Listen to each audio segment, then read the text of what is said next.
बोले भारत माता की, भारत माता की, धरती पुत्र किसान की, भगवान बलराम की। आज के इस कार्यक्रम में सरपंच संयुक्त मोर्चा सम्मेलन और कितना आपका और हमारा सबका सौभाग्य है, माननीय मंत्री प्रहलाद पटेल जी ने मेरे बोलने के पहले बहुत कुछ काम निपटा दिया। जोरदार अभिनंदन करें माननीय मंत्री जी का। कई सारे आपके विषयों को लेकर के और उससे सुखद बात, इस मंच पर मौजूद अखिल भारतीय अध्यक्ष माननीय अशोक यादव जी का धन्यवाद करें, उनने उनके बोलने का समय भी मुझे दिया। मैं आपका भी आभारी। माननीय महेंद्र सिंह जी यादव उपाध्यक्ष, आपका भी आभारी हूँ। जरा ताली बजाओ, तो दिल खोल के बजाओ भाई। माननीय प्रहलाद जी भाई साहब के लिए एक बार जोरदार ताली बजाओ। मंत्री जी ने आपकी सारी विषय को लेकर के जो चिंता पाली, और अभी ये सत्र खत्म नहीं हुआ है, केवल मैं बीच में जरूर खड़ा हुआ हूँ क्योंकि मुझे केवड़िया दिल्ली ऐसे निकलना। हमने कहा अगर इतने दूर दूर से हमारे पूरे मंच के लिए एक बार जोरदार अभिनंदन। अशोक सिंह सेंगर जी, राजवीर सिंह तोमर जी, गोपाल सिंह पंवार जी, अनूप सिंह बघेल जी, राम प्रसाद चौधरी जी, जालम सिंह पटेल जी, देवेंद्र चौधरी जी। अब जो नाम बच जाए तो लिखने वाले की गलती मेरे पास नहीं है, सारे नाम पढ़ दिए, ये हमारे सबके लिए है। एक बार पूरे मंच के लिए जोरदार अभिनंदन कर दें।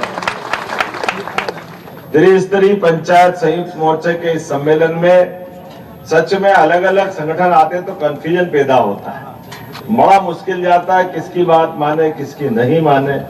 बात तो सबकी घूम घाम के अपने अधिकार संपन्न बनाने की होती, लेकिन घर में सब्जी पूड़ी भी बनती है, पराठे का मजा अलग आता है, दाल बाटी का आनंद अलग आता है। बात तो वही है, जाना तो भोजन में ही, लेकिन अपने अपने तरीके। लेकिन हर त्योहार का मजा है, हर एक बार त्योहार जिससे जो मनता है उसका आनंद अलग आता है। और जब भोपाल में आओ तो संयुक्त बात करके आओ तो उसका का मजा आता है। जोरदार अभिनंदन करें। दिवाली अभी अभी गई, 56 पकवान एक साथ आनंद लेने के लिए। मैं आज के इस अवसर पर जब आपसे बात करने के लिए खड़ा हूं तो यशस्वी प्रधानमंत्री श्रीमान नरेंद्र मोदी जी का जोरदार अभिनंदन। माननीय मोदी जी का, जिनके नेतृत्व में पूरे देश के अंदर सभी क्षेत्रों में समान रूप से प्रगति होते हुए, लेकिन हमें कल की बीती घटना को भी भूलना नहीं। हमारे देश की बनने वाली प्रगति, बढ़ने वाले कदम दुनिया के अंदर अलग प्रकार से निकल रहे हैं। ऐसे में दुश्मन भी पता नहीं कितने कितने प्रकार से। तो मैं अभी तो कल की घटना को माननीय गृह मंत्री जी उस पर विस्तार से बात कहेंगे। हमारे घर में होने वाली ऐसी कोई भी आपदा वो सच में हमको कष्टकारी। 2 मिनट के लिए खड़े होकर के हम मौन कर दें। कल जो घटना में किसी भी कारण से हमारे बीच से गए हैं, ऐसे सभी हमारे अपने बंधुओं के लिए मैं बाबा महाकाल से कामना करता हूँ 2 मिनट का हम मौन करके अपनी बात कहेंगे।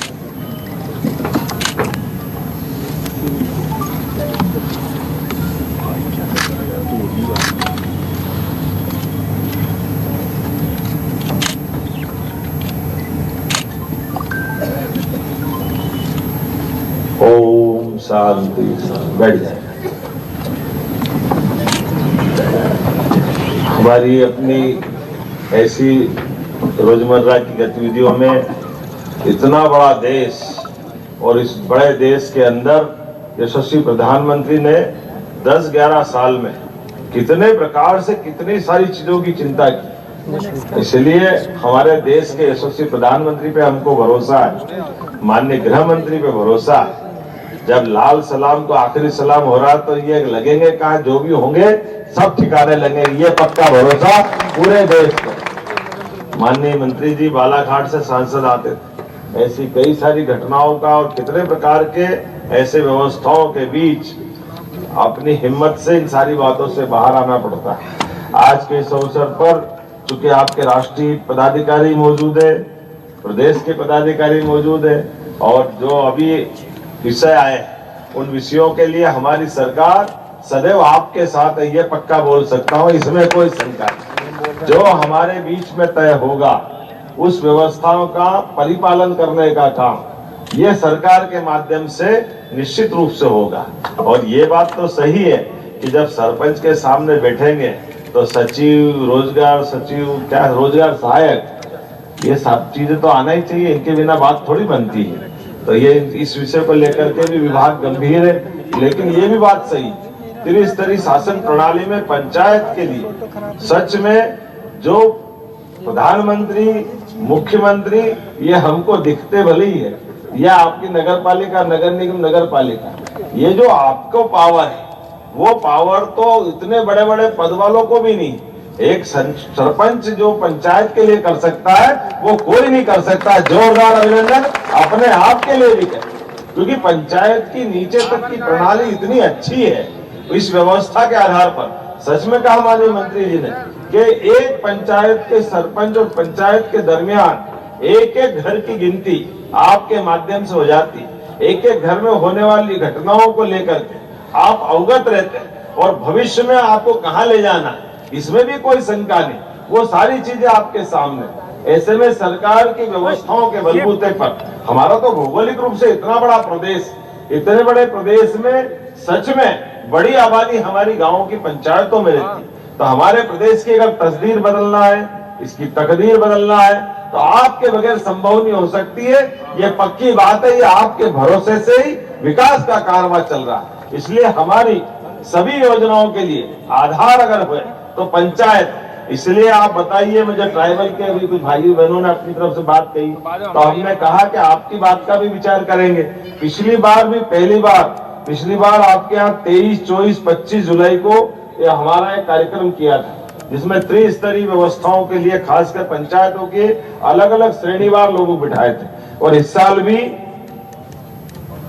ये हमारी 24, 25, 26 नवंबर को ये जो भोपाल में कॉन्फ्रेंस होने वाली उसमें बहुत सारे विषय आएंगे, लेकिन कुछ चीजें छोटी छोटी बातें एक दो चीज मैं भी जोड़ना चाहूंगा।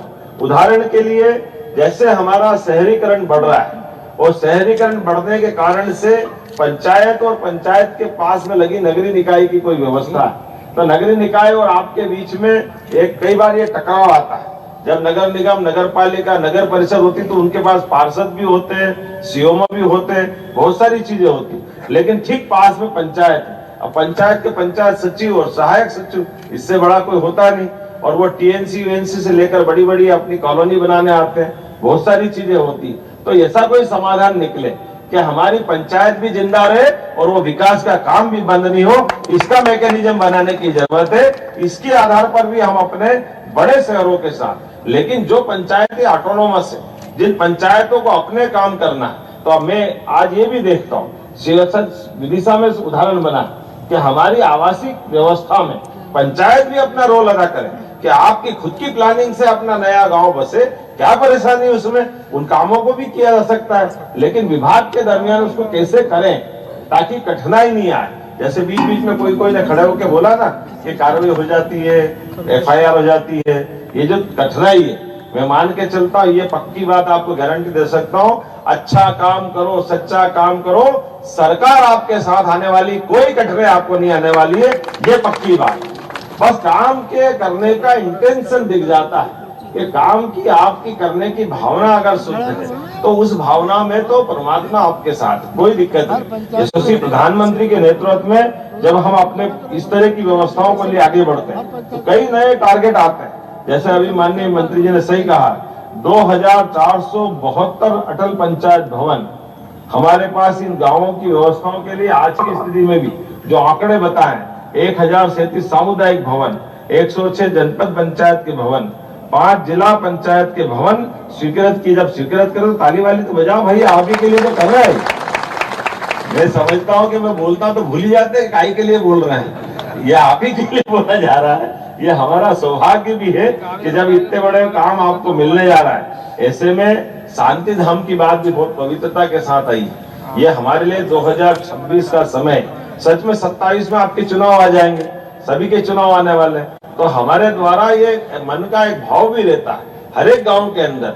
हमने तय किया कि हर हालत में शांति धाम के लिए जो राशि चाहिएगी और या अतिक्रमण हटाने से लेके जो भी कठिनाई है उसका समाधान करने के लिए निश्चित रूप से कलेक्टर्स के माध्यम से सारा प्रशासन आपके साथ रहने वाला है। इस टारगेट पे हमको आगे बढ़ना है। तो ये बड़ा पवित्र काम है। हमारे अपने गांव के अंदर सब कुछ है और आखिरी में जो शांति धाम की एक आवश्यकता होती, इसमें कोई अमर नहीं है। जो आया सब जाने वाला है, लेकिन आने और जाने वाले क्रम में आप देखते हो जो गांव के पंचायत के अंदर इस कठिनाई का आपने समाधान अगर निकाल दिया तो पूरे गांव के लिए और गांव वालों की निगाह में आपका एक अलग प्रकार का मान सम्मान बन जाता है। पंचायत को एक अलग निगाह से देखते हैं। कई सारे लोग जिनको रोजमर्रा काम नहीं पड़ता है, लेकिन ऐसे कामों को लेकर एक अलग आनंद आता है। हमारी सरकार रोजगार आधारित भी बहुत काम कर रही है, इसलिए रोजगारों को लेकर भी हम बहुत गंभीर है। पंचायतों के माध्यम से भी भविष्य में हमारे कुटीर उद्योग, लघु उद्योग, रोजगार आधारित उद्योग, सभी प्रकार के कामों को लेकर के लंबी प्लानिंग से हम काम कर रहे हैं। और आने वाले समय में तो ये कृषि वर्ष हम घोषित करने वाले हैं 2026 का कृषि आधारित वर्ष। ये इस वर्ष का रोजगार और उद्योग वर्ष था, अगला साल कृषि आधारित उद्योग का है। तो आपकी पंचायतों के अंदर भी कृषि आधारित उद्योग कैसे लगे, उनमें लोगों को रोजगार कैसे मिले। और ये कई बार वैसे तो अधिकांश जगह हमने चिन्हित की है, लेकिन फिर भी कई बार हमारी फसलों को लेकर के खासकर सब्जियों और इस टाइप की फसल जो नुकसान में जाती है, वो सारे उद्योग लगाने के लिए सरकार के माध्यम से, आपके माध्यम से हम वो उद्योग भी लगाने वाले हैं कि टमाटर ज्यादा हो गया तो टमाटर फेंकने की जरूरत क्यों पड़ना चाहिए, टमाटर का पाउडर बन जाएगा। प्याज, लहसुन, आलू, ऐसे कई प्रकार के अलग अलग फसलें। तो सभी क्षेत्रों में जितना अच्छा हो सकता है सरकार के माध्यम से प्रत्येक क्षेत्र में आगे बढ़ रहे हैं। इसी प्रकार से स्कूल कॉलेज, और स्कूल कॉलेज में नहीं, आप तो अंदाज लगा लो, हमारी सरकार बनने के बाद हमने मेडिकल कॉलेज भी बहुत तेज गति से खोले और एग्रीकल्चर कॉलेज भी बहुत तेज गति से खोले। विकास के लिए शिक्षा और चिकित्सा, इस दोनों तरह से। और शिक्षा भी कौन सी, हार्टिकल्चर, एग्रीकल्चर, फ्लोरिकल्चर, इसके माध्यम से रोजगार की बड़ी संभावना है। अब हमारे अपने विकास के इस क्रम में लंबे समय तक चलने के लिए जब आज आपसे बात कर रहे हैं तो आखिरी बात तो नहीं है, लेकिन त्योहार तो खूब आनंद से मनना चाहिए। मनना चाहिए कि नहीं मनना चाहिए? तो जहां जहां हमने ये भी आप जरा माननीय मंत्री जी के माध्यम से आप मंगा लेना, हमारे भगवान राम के, भगवान कृष्ण के या धार्मिक महत्व के ऐसे कौन कौन से स्थान हैं जो चिन्हित होने से बचे हैं, उनको भी तीर्थ हमारी सरकार बनाने जा रही है। जोरदार अभिनंदन करें। वो स्थान भी आप बताना। ऐसे प्रत्येक स्थान को हमने अपने राज्य की भौगोलिक सीमाओं के अंदर, भगवान राम अगर अयोध्या से चित्रकूट आए और चित्रकूट से बाद में आगे बढ़े तो किन किन मार्ग से आए और गए होंगे, प्रत्येक स्थान देवस्थान की तरह, वो तीर्थ की तरह विकसित होना चाहिए। ऐसे ही मथुरा वाले, अलीगढ़ वाले बैठे राष्ट्रीय अध्यक्ष जी, जोरदार ताली बजाओ। हमने इनके गोपाल कृष्ण कन्हैया के लिए भी योजना बनाई। हमने प्लान बनाया है कि मथुरा से भगवान कृष्ण कंस को मारने के बाद शिक्षा ग्रहण करने आए, तो मथुरा से आने का रास्ता कौन सा, वो यहाँ से द्वारका जाने का, नरकासुर को मारने के असम जाने का। हर बार मध्य प्रदेश है, तो उत्तर, दक्षिण, पूर्व, पश्चिम, कई बार भगवान कृष्ण मध्य प्रदेश से गुजरे होंगे। तो जिस जिस मार्ग से गुजरे और वहां की कोई लीलाएं जुड़ी है, प्रत्येक स्थान को तीर्थ बनाने का काम हमारी सरकार के माध्यम से होगा। मैं आप सबको बधाई देना चाहूंगा। इतना ही नहीं, पंचायतों के माध्यम से ग्रामीण स्तर पे भी गौशालाओं का, गोपालों का दूध उत्पादन का एक बड़ा अभियान हम चलाने वाले हैं। तो दूध उत्पादन अभी जो 9% है उसको 20% तक ले जाने वाले। इसलिए अलग से जितने प्रकार से हो सकते सारे सब विकास के मामले में पंचायत केवल हमारे अपने उन कामों को तो करे ही जो उसके पास है, लेकिन वो शिक्षा में, चिकित्सा में, उद्योग में, रोजगार में, सभी प्रकार के विकासों में उनकी भूमिका हो। ऐसे कई काम करने के लिए आपको मैं जोड़ रहा हूं, लेकिन 25 लाख तक के काम तो आपको जो मिले, पहले इसका अभिनंदन कर दे। नगर निगम के बाद नगर निगम में भी मेरे को लगता नहीं कि इतना पावर दिया, लेकिन ये हमारा विभाग का एकदम जेट गति से चलने वाला निर्णय। जोरदार अभिनंदन करें। बड़ा आश्चर्य लगता सुन के लोगों को, लेकिन हमने कहा कोई बात नहीं, हमारे लोगों को ये पैसा, क्योंकि नगर निगम, नगर पालिका जिनको पावर, बहन जी बैठो तो सही, हमको मालूम है क्या है, क्या करें?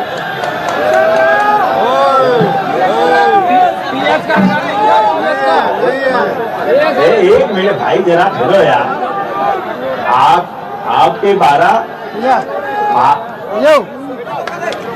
ये सरपंच जो है, मैं आपकी बात से दूसरे ढंग से देख रहा हूँ कि अभी आप बता दो क्या कहना चाह रहे हैं। मैं खेत सड़क के लिए माननीय पहले ही बोल चुके हैं, कृपया आपसे निवेदन है शांति बनाए रखें, माननीय की बात पूरी होने दें प्लीज। आदरणीय निवेदन है कि आप कंटिन्यू करें। एक बात ये समझ लो भाई कि ये भाव भी आपके सामने आया, कोई अगर सचिव नहीं करने वाला हटा देंगे साले, चिंता क्यों कर रहे हो, जब कोई तकलीफ देगा उसके अलावा। अरे यार सचिव है, सहायक सचिव है, इनकी क्या औकात। मेरे को लगता है कि यार सरपंच के मामले में कोई दिक्कत आ रही, सरकार ने निर्णय किया तो उसको ठीक करने का काम हमारा है। ये तो इस चिंता की बात थोड़ी ताली वाली बजा के बताओ, अगर मैं आपको इनकी बात कर रहा हूँ। देखो निर्णय तो जब कभी भी सरकारी स्तर पे होगा तो निर्णय के क्रियान्वयन में कोई कठिनाई आएगी, उस कठिनाई को हल करने का काम तो सरकार का, सरकार के माध्यम से तो बातें आना चाहिए। तो जब आपसे कोई बात कर रहे हैं तो उस बात को करने के लिए आप ही के साथ तो बात करी जाएगी। लेकिन मुझे इस बात की प्रसन्नता है, सच में मेरे पास आने का आज समय नहीं था, लेकिन आपके दर्शन करने का और आपके बीच आने की इच्छा अगाध थी। माननीय मंत्री जी को धन्यवाद। हमने कहा भाई इतने दूर दूर से हमारे सरपंच भाई बहन आ रहे हैं और उनने अपने पंचायत के अंदर अलग अलग प्रकार से भूमिका अदा करी, तो मुखिया होने के नाते से अगर वो भोपाल में हमारे घर आ रहे हैं तो हमको दर्शन करना चाहिए कि नहीं करना चाहिए, आपके बीच आना चाहिए कि नहीं आना चाहिए। इसलिए आज मैं आपके बीच आया हूं और आने के बाद मैं आपसे यहाँ से अपने माननीय मंत्री जी और आपके पूरे संगठन के सारे पदाधिकारी को छोड़ के जा रहा हूँ। और ये आखिरी नहीं है, अभी वापस जो नवंबर में 24, 25, 26 को 3 दिन की कॉन्फ्रेंस होने वाली, ऐसे कौन कौन से विषय जिसमें आपको कठिनाई आ रही उसको लिपिबद्ध बना लेना और वो सारी चीजें यहाँ पहुंचेगी। मैं अपने बीच में से आज जो माननीय मंत्री जी ने कहा है, मेरे को थोड़ा आपने कहा है तो मैं बोल जरूर देता हूँ, लेकिन ये अधिकार तो आप ही का है। आपने कहा कि मैं 50,000 का आज यहाँ से घोषणा करता हूँ, तुरंत अभी कुछ न कुछ तो हाथ में देना ही चाहिए। जोरदार अभिनंदन। 50,000 रुपया आज की कार्यक्रम के बाद से आपके खाते में पहुंचेगा, जो पंचायतों के अंदर आप लगाएंगे और भविष्य में और मिलता जाएगा। बहुत बहुत धन्यवाद। बहुत बहुत धन्यवाद। भारत माता की जय।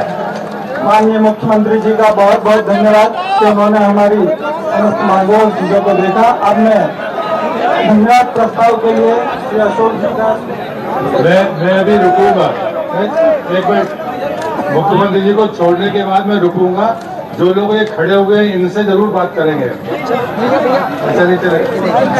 धन्यवाद सभी सरपंचों का। जो 50,000 है वो शुभकामनाएं है सरपंचों। माननीय मंत्री जी बात करेंगे, आपसे संवाद करेंगे।